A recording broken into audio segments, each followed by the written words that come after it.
Yes ma'am. देखो last turn पे मैंने शुरू किया था chemical shift,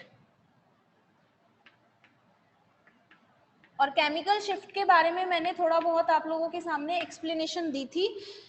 what is chemical shift?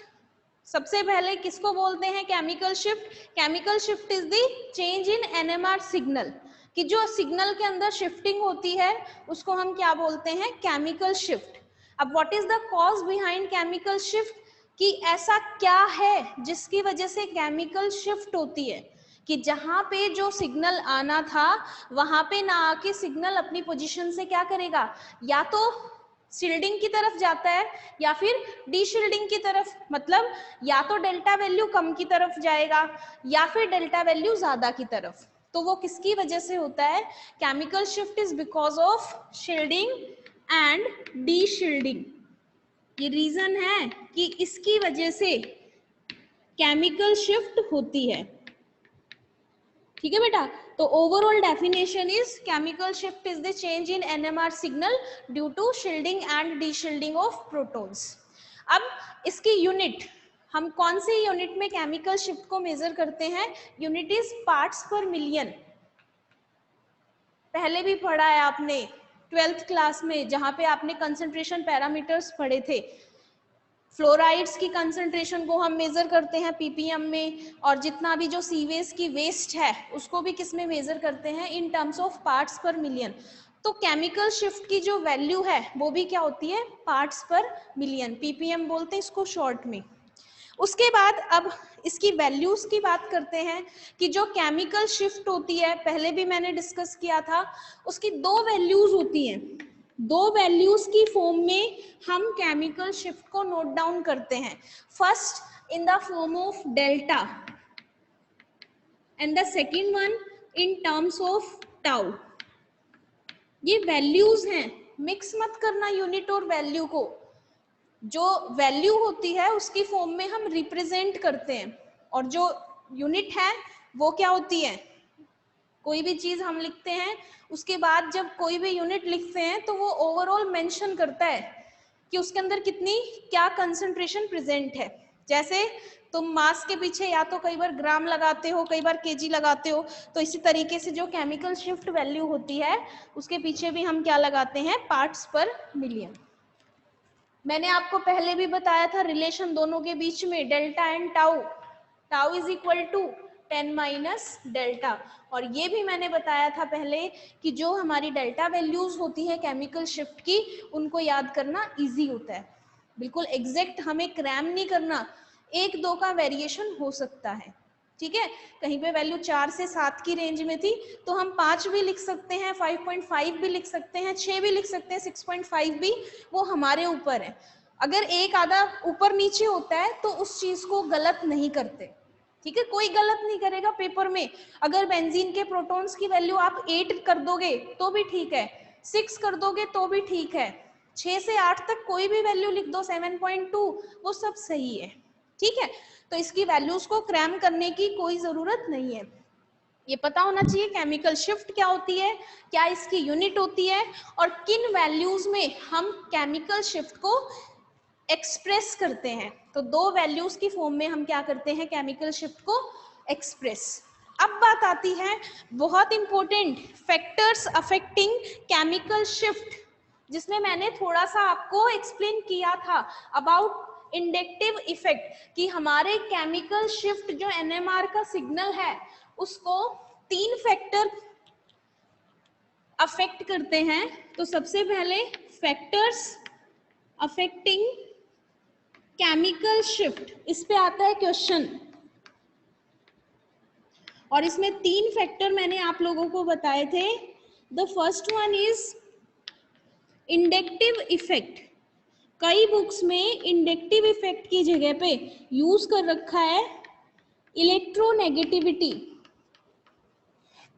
दोनों सेम है ये एक तरीके से। जो ज्यादा इलेक्ट्रोनेगेटिव होगा वो कौन सा इफेक्ट ऑपरेट करेगा? माइनस आई। कम इलेक्ट्रोनेगेटिव होगा, इलेक्ट्रॉन देने की टेंडेंसी होगी, तो वो कौन सा शो करेगा? प्लस आई। तो कई बुक्स में ये दोनों अलग अलग भी दे रखे हैं, किसी में ये दे रखा है, किसी में ये दे रखा है, आप इन दोनों को पैरेलली लेके चल सकते हो, ठीक है। सेकंड हमारे पास होता है हाइड्रोजन बॉन्डिंग, ये बहुत छोटा सा है। And the third one is, ये सबसे ज्यादा इंपॉर्टेंट है, और केमिकल शिफ्ट में अगर क्वेश्चन आता है पेपर में तो वो आता है एनाइसोट्रॉपी पे, ठीक है। तीसरा फैक्टर होता है हमारे पास एनआइसोट्रॉपी। मैं आपको एनएमआर में एक तो प्रिंसिपल के नोट्स दूंगी, एक एनआइसोट्रॉपी के नोट्स दूंगी। कंप्लीट एनएमआर के नोट्स में प्रोवाइड नहीं करूंगी, क्योंकि ये टॉपिक आपकी जो बुक आप यूज करोगे रेफरेंस बुक, उनमें सब एक्सप्लेन कर रखा है। कुछ हद तक आपको एनआइसोट्रॉपी समझ में नहीं आएगा, तो वो मैं एक्स्ट्रा एग्जांपल्स की हेल्प से एक्सप्लेन करूंगी। सबसे पहले बेटा मैंने आपको बताया था कि इंडक्टिव इफेक्ट की दो टाइप होती है। The first one is plus I and the second one is minus I. Plus I जो इलेक्ट्रॉन देंगे, और माइनस आई जो इलेक्ट्रॉन्स क्या करेंगे, अट्रैक्ट करेंगे। तो यहाँ पे ये इलेक्ट्रॉन डोनेटिंग इफेक्ट है, और जो माइनस आई है that is electron withdrawing effect. अब मैंने आपको लास्ट टर्म पे एक चीज समझाई थी कि अगर मान लो ये हमारा न्यूक्लियस है एटम का, न्यूक्लियस के अंदर प्रोटॉन और न्यूट्रॉन्स प्रेजेंट हैं, बाहर इलेक्ट्रॉन्स प्रेजेंट हैं, क्लियर। जब हम बाहर से इलेक्ट्रोमैग्नेटिक रेडिएशंस की फॉर्म में मैग्नेटिक फील्ड प्रोवाइड करते हैं, तब हम उसको क्या बोलते हैं, external magnetic field. External magnetic field, इसको हम डिनोट करते हैं बी नोट से। जब ये मैग्नेटिक फील्ड इन इलेक्ट्रॉन्स के ऊपर जाएगा तो इलेक्ट्रॉन्स क्या करेंगे, मोशन करेंगे, या तो इस फील्ड की डायरेक्शन में ही मोशन करेंगे कि ये अपवर्ड था मैग्नेटिक फील्ड जो हमने बाहर से प्रोवाइड किया, तो जो हमारे इलेक्ट्रॉन्स स्पिन करेंगे वो इसी के बिल्कुल पैरेलल, इसी के साथ साथ डायरेक्शन में क्या करें, मोशन करें, या फिर इसके अगेंस्ट मोशन करें। और जब वो मोशन करेंगे तो वो क्या जनरेट करेंगे, इलेक्ट्रिक फील्ड, और इलेक्ट्रिक फील्ड से ये क्या प्रोड्यूस करेंगे, मैग्नेटिक फील्ड। और उस मैग्नेटिक फील्ड को हम क्या बोलते हैं, इंड्यूस्ड मैग्नेटिक फील्ड। बार बार मैं यही चीज एक्सप्लेन कर रही हूँ कि दो मैग्नेटिक फील्ड है, क्योंकि जितने भी कॉन्सेप्ट्स आएंगे सब में ये दो चीजें आएंगी कि एक तो आपने बाहर से मैग्नेटिक फील्ड स्ट्रेंथ प्रोवाइड की in the form of electromagnetic radiation, and the second one is कि जब इलेक्ट्रॉन ने स्पिन किया तो उस स्पिनिंग की वजह से मैग्नेटिक फील्ड प्रोड्यूस हुआ, उसको हम क्या बोलते हैं, इंड्यूस्ड मैग्नेटिक फील्ड। कैसे डिनोट करते हैं इसको, बी प्राइम, समझ गए। अब दो केस हैं हमारे पास। सबसे पहला केस, फर्स्ट केस में क्या होगा बेटा कि जो बी नोट, ये कौन सा है, एक्सटर्नल। जब एक्सटर्नल और इंड्यूस्ड दोनों की डायरेक्शन सेम है, ये दोनों की डायरेक्शन सेम है, सेम डायरेक्शन में है दोनों, तो उसकी वजह से क्या होगा, जो नेट मैग्नेटिक फील्ड आएगा उस वो किसके इक्वल होगा, b naught external magnetic field plus b prime induced magnetic field, इसके इक्वल होगा जब दोनों सेम डायरेक्शन में होंगे।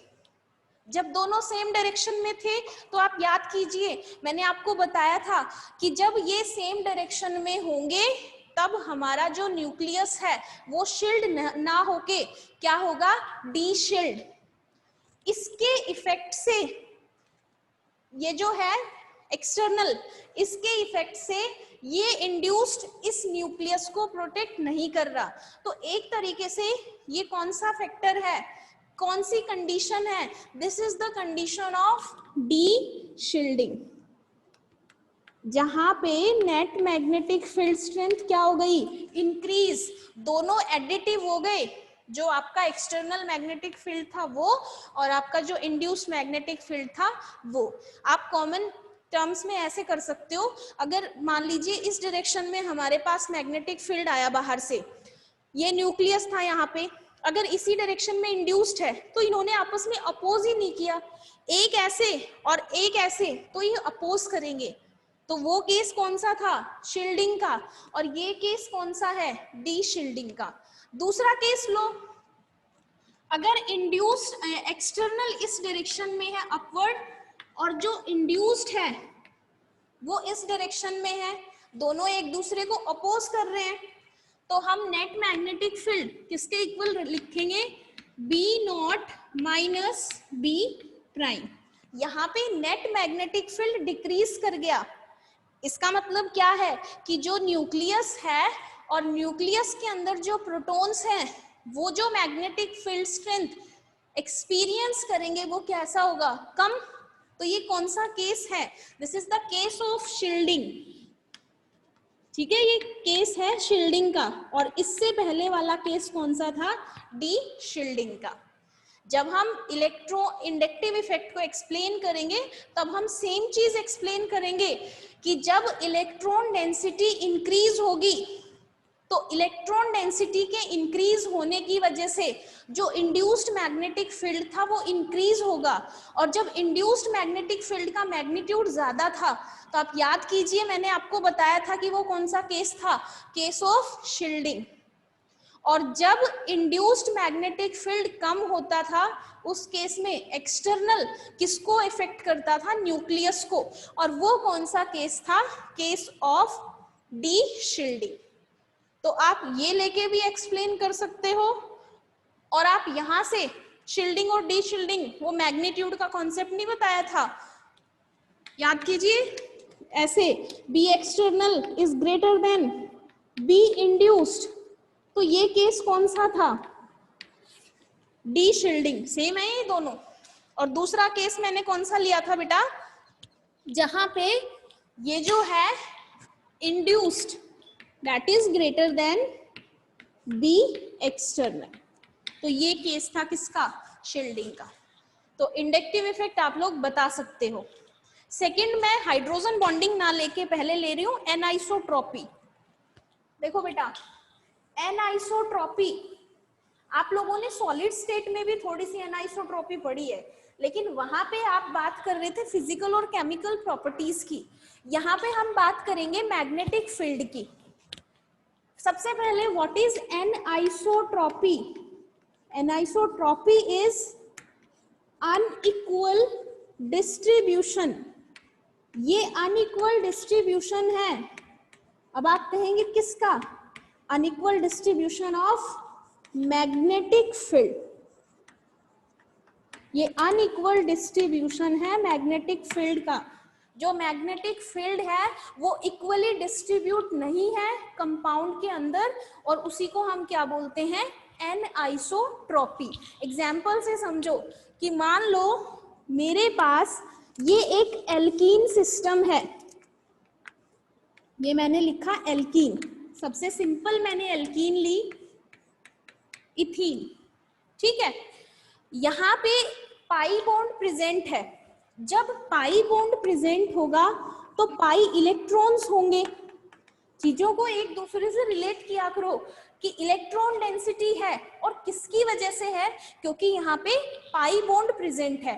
अब हमने क्या किया, इस डायरेक्शन में हमने एक्सटर्नल मैग्नेटिक फील्ड प्रोवाइड किया। जब हमने बाहर से मैग्नेटिक फील्ड स्ट्रेंथ प्रोवाइड की तो यहाँ पे पाई इलेक्ट्रॉन्स हैं, वो पाई इलेक्ट्रॉन क्या करेंगे, मोशन करेंगे, मोशन की वजह से वो इलेक्ट्रिक फील्ड प्रोड्यूस करेंगे, और फिर इलेक्ट्रिक फील्ड किसको प्रोड्यूस करेगा, मैग्नेटिक फील्ड को। अब मैग्नेटिक फील्ड किससे एसोसिएट होता है, आप मैग्नेटिक लाइंस ड्रॉ करते हो, प्लस वन प्लस टू में जब भी आपने फिजिक्स पढ़ी थी तब आप मैग्नेटिक लाइंस ड्रॉ करते थे। आप सेम यहाँ पे वही करोगे कि यहाँ पे इलेक्ट्रॉन था, यहां से सेंट्रल पॉइंट से मैग्नेटिक लाइंस ड्रॉ करो। कैसे करोगे, मैं यहाँ पे ड्रॉ कर रही हूं, ये मेरा कार्बन, ये इलेक्ट्रॉन है पाई के, पाई बॉन्ड के, ये हाइड्रोजन है दो, और इस कार्बन पे भी सेम ऐसे दो हाइड्रोजन प्रेजेंट है, ठीक है। इस तरीके से बेटा आप मैग्नेटिक लाइंस ड्रॉ करोगे। ये मैग्नेटिक लाइंस होती हैं, 2 कर लो, 3 कर लो, 4 कर लो, कितनी भी कर लो, डॉटेड ऐसे भी कर सकते हो, कंप्लीट लाइन ना करके आप डॉटेड लाइंस ड्रॉ कर सकते हो। इसी तरीके से आप इस तरफ भी ऐसे ही करोगे, मैग्नेटिक फील्ड लाइंस। अब थंब रूल के अकॉर्डिंग जो ये मैग्नेटिक फील्ड लाइंस हैं, इसमें जो करंट की डायरेक्शन है वो इस तरफ होगी, एंटी क्लॉकवाइज होगी। मैं एक ट्रिक बता रही हूँ, जितनी भी मैग्नेटिक फील्ड लाइंस ड्रॉ करोगे उनमें जो एरो लगाओगे ना आप, वो एंटी क्लॉकवाइज होते हैं। कोई पूछे क्यों है एंटी क्लॉकवाइज, तो आप सिंपल सी एक्सप्लेनेशन देना कि ये थंब रूल के अकॉर्डिंग है, कि जो करंट है वो थंब रूल के अकॉर्डिंग कौन सी डायरेक्शन में आएगा, अपवर्ड डायरेक्शन में। तो यही डायरेक्शन हो गई इसकी, ठीक है। जब ये आप एंटी क्लॉकवाइज यहाँ पे ड्रॉ कर रहे हो तो यहाँ पे भी आएंगे इस तरीके से, हो गया। यहाँ पे भी ये एंटी क्लॉकवाइज इस तरीके से।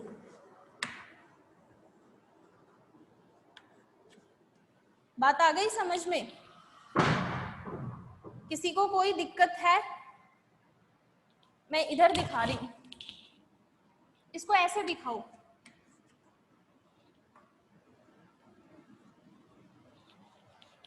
ये वाला एंटी क्लॉकवाइज, जब ये इस तरीके से आ रही है एंटी क्लॉकवाइज, तो आपको पता है ये क्लॉकवाइज आएंगे।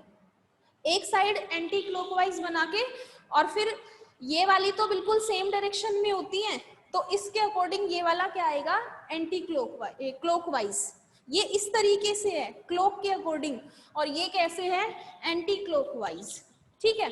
अब आप क्या करोगे, जहां पे ये दोनों लाइंस एक दूसरे की तरफ है, वहां पे एक लाइन ड्रॉ करो इस तरीके से। अब ध्यान से समझना बेटा इस कॉन्सेप्ट को।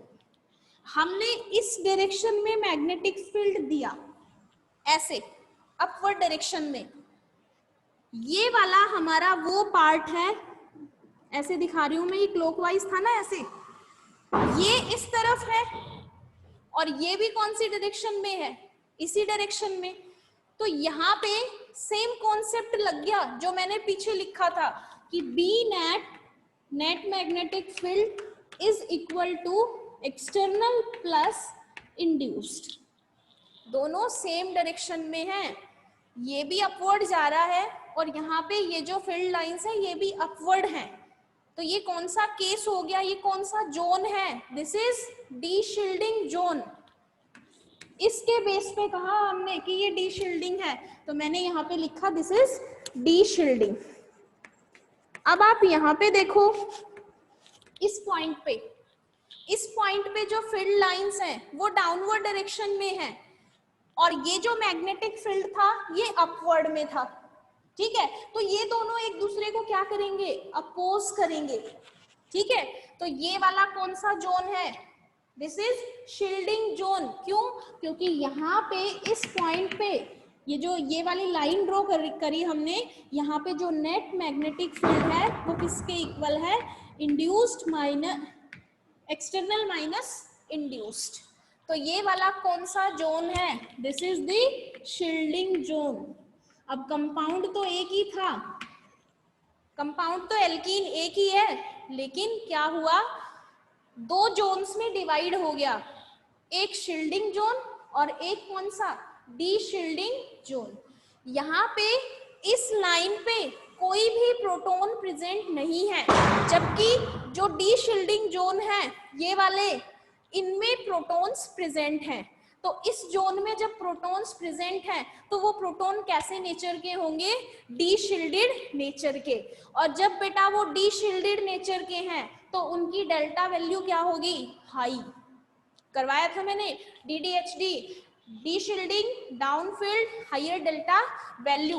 तो जो एल्कीन होती है उसके जो प्रोटॉन हैं वो कैसे हैं, डी शील्डेड, और वैल्यू कितनी होती है इनकी, 4 ppm टू 6 ppm, ठीक है।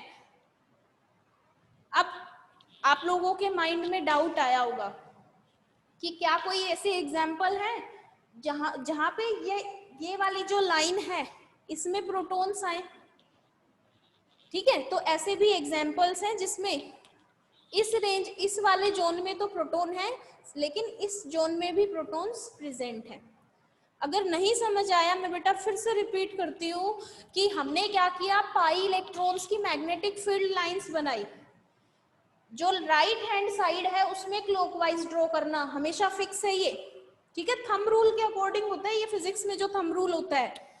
जो लेफ्ट साइड होगी उसमें ये एंटी क्लॉकवाइज है, और जो राइट साइड है उसमें इसके ऑपोजिट होंगी क्लॉकवाइज, दोनों आके सेम पॉइंट पे मर्ज होंगी, ठीक है। जब हम इन पॉइंट्स पे देखते हैं जहां पे हमारे पास प्रोटॉन्स प्रेजेंट है, वहां पे ये वाली डायरेक्शन तो थी किसकी, मैग्नेटिक फील्ड जो बाहर से आया, और यही डायरेक्शन थी इंड्यूस्ड की। तो ये केस कौन सा था, डी शील्डिंग का। तो जोन कौन सा है इन प्रोटॉन्स का, डी शील्डिंग जोन। अब यहाँ पे ये वाला जो मैग्नेटिक फील्ड है ये डाउनवर्ड डायरेक्शन में है, जबकि जो हमारा एक्सटर्नल था वो अपवर्ड में है। तो ये वाला वो जोन है जहां पे ये एक दूसरे को अपोज करेंगे, और यहाँ पे क्या होगी, शील्डिंग। तो कंपाउंड तो एक था, लेकिन दो जोन्स में डिवाइड हो गया, एक शील्डेड जोन, दूसरा डी शील्डेड। इसी को बोलते हैं एनआइसोट्रॉपी। मैंने स्टार्टिंग में ही लिखा है, N unequal distribution of magnetic field, कि जहां पे मैग्नेटिक फील्ड इक्वली डिवाइड नहीं है। यहाँ पे मैग्नेटिक फील्ड क्या था, शील्ड, डी शील्डिंग कर रहा था, और यहाँ पे क्या कर रहा है वो, शील्डिंग। इस लाइन पे कोई प्रोटॉन नहीं है, इस वाली रेंज में प्रोटॉन्स हैं ये, इसीलिए ये कौन से प्रोटॉन है एल्कीन के, डी शील्डेड प्रोटॉन्स। अब मैं नेक्स्ट एग्जांपल लेती हूँ जहां पे इस बीच वाली लाइन में प्रोटॉन्स आएंगे। देखो, आपने एनुलिन्स पढ़ी है बेटा। एनुलिन्स क्या होती है, फ्यूज्ड रिंग सिस्टम होता है, कॉन्जुगेटेड होता है। मैं एक एनुलिन बनाती हूँ,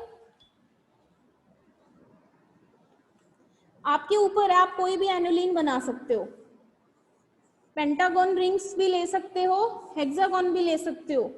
फर्स्ट ईयर में ही आता है टॉपिक एनुलिन्स का। एनुलिन में रिंग होती है बहुत सारी, जैसे यहाँ पे मैं बहुत सारी रिंग्स बना रही हूँ, लेकिन सबको मैंने फ्यूज कर दिया है। तो ये कौन सी, अगर मैं यहाँ ऐसे ड्रॉ कर दूं तो ये पेंटागन रिंग है, लेकिन मैंने सारे रिंग्स को फ्यूज कर दिया, ठीक है। अल्टरनेट पोजीशन पे डबल सिंगल बॉन्ड्स लगाओ। यहां मान लो मैंने डबल लगाया, सिंगल डबल, सिंगल डबल, फिर से सिंगल, ये डबल, इस तरीके से यहां डबल आएगा, ये डबल, फिर सिंगल, फिर डबल। पूरा सिस्टम कॉन्जुगेटेड है, कहीं से देख लो, ठीक है। अब कितने डबल बॉन्ड है, फर्स्ट, सेकंड, थर्ड, 4, 5, 6, 7, 8, 9, 10, कितने, 10 पाई बॉन्ड है। तो इलेक्ट्रॉन कितने हो गए, 20। जितने इलेक्ट्रॉन होते हैं ना पाई इलेक्ट्रॉन, उसको ऐसे ही लिखते हैं, ऐसे 20 एनुलिन। अगर 9 डबल बॉन्ड होते तो हम लिखते 18 एनुलिन। अब देखो बेटा, यहाँ पे प्रोटॉन्स प्रेजेंट हैं, ऐसे अंदर की तरफ प्रोटॉन है, ये यहाँ पे ये बाहर प्रोटॉन है, ये बाहर प्रोटॉन है। 4 वैलेंसी सेटिस्फाई करनी है, जहां 4 बॉन्ड नहीं बन रहे पूरे, वहां हाइड्रोजन लगा दो, प्रोटॉन, ये प्रोटॉन, यहाँ पे प्रोटॉन है, यहाँ पे भी प्रोटॉन आएगा। बाकी सारे आउटसाइडर, पेरिफेरी बोलते हैं इसको, ये पेरिफेरल प्रोटॉन्स आएंगे जो यहाँ ऐसे आएंगे। अब मैग्नेटिक फील्ड लाइंस बनाओ, कंपाउंड के बीच से शुरू हो जाओ, इस तरीके से, ऐसे बना दी, ये बना दी बेटा, यहाँ पे ऐसे, इसी तरीके से ऐसे। डायरेक्शन दिखाओ, मेरा राइट साइड एंटी क्लॉकवाइज, ऐसे, ये क्लॉकवाइज। ये वाली जो लाइन है इसमें इस बार ये 4 प्रोटॉन्स हैं, तो जो एनुलिन्स हैं उसमें ये जो अंदर 4 प्रोटॉन आए ना 20 एनुलिन में, ये शील्डेड प्रोटॉन्स हैं। इन चारों की जो डेल्टा वैल्यू है वो इन बाकी प्रोटॉन्स के कंपैरिजन में कैसी है, कम। ये वाले जो प्रोटॉन आएंगे ना बाहर के, ये इस जो लाइन बनी है इस तरीके से इसके अंदर है, मतलब ये कौन से प्रोटॉन है, डी शील्डेड प्रोटॉन, और डी शील्डेड वालों की डेल्टा वैल्यू कैसी होती है, हाई। समझ गए बेटा? एक मिनट मेरे को अनम्यूट करने दो और मुझे बताना